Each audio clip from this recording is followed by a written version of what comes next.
जब यह सृष्टि नहीं थी, जब न सूर्य था, न चंद्रमा, न तारे, समय भी थमा हुआ था और चारों ओर केवल घना अंधकार था, तब केवल एक ही अस्तित्व शेष था, जिसे धर्मशास्त्र सत्य सच्चिदानंद ब्रह्म कहते हैं। इसी शून्य में महादेव, शिव और शक्ति ने अपनी लीला के लिए एक ऐसे स्थान का निर्माण किया जो प्रलय में भी कभी नष्ट नहीं होता, जिसे हम आज काशी कहते हैं। काशी केवल एक शहर नहीं, भगवान शिव के आनंद का कारण है। इसलिए महादेव ने सबसे पहले इसका नाम रखा आनंदवन। यहाँ के कण कण में बसे शिवलिंग आनंद के बीजों से निकले अंकुर के समान है।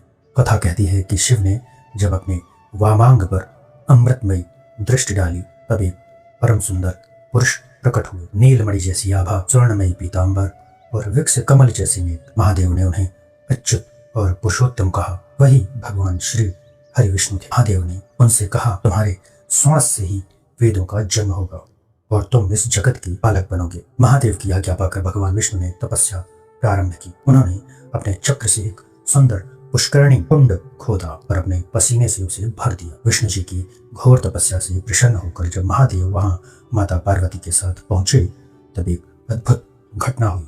भगवान शिव के कान की मणिजड़ित कर्णिका यानी कुंडल उस कुंड में गिर गए। महादेव बोले, हे जनार्दन, क्योंकि यहाँ मेरा कुंडल गिरा है, इसलिए आज से यह तीर्थ मणिकर्णिका कहलाएगा। यहाँ साक्षात मोक्ष निवास करेगा। भगवान विष्णु ने वरदान मांगा कि यह क्षेत्र मुक्ति का द्वार बने, जहाँ शिव की वह ज्योति प्रकाशित होती रहे। इसलिए इसका नाम काशी पड़ा।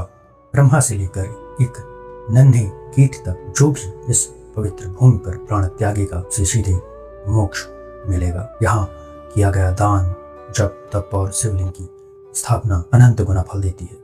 काशी महादेव का वह धाम है जहाँ यमराज की नहीं बल्कि भगवान शिव की आज्ञा चलती है। 5 कोस में फैला यह क्षेत्र अविमुक्त कहलाता है, क्योंकि प्रलय के समय भी जब सब कुछ नष्ट हो जाता है, महादेव और पार्वती इस क्षेत्र को कभी नहीं छोड़ते। इसे अपने त्रिशूल की नोक पर थाम किए रखते हैं। शास्त्र कहते हैं कि यदि कोई काशी से सैकड़ों मील दूर बैठकर भी इसका स्मरण करता है, उसके पाप क्षीण हो जाते हैं और जो अज्ञानवश भी यहाँ आकर मृत्यु को प्राप्त होता है, वह जन्म मरण के बंधन से मुक्त हो जाता है। यह शरीर नाशवान है, जवानी ढल जाएगी और बुढ़ापा द्वार पर खड़ा होगा। इसलिए ऋषियों ने कहा है, इससे पहले कि यह पुरानी झोपड़ी जैसा शरीर गिर जाए, बाबा विश्वनाथ की नगरी काशी की शरण ले लो। काशी केवल एक स्थान नहीं, वह अनुभव है जहाँ पहुंचकर मृत्यु का भय समाप्त हो जाता है और आत्मा परमात्मा में विलीन हो जाती है। हर हर महादेव।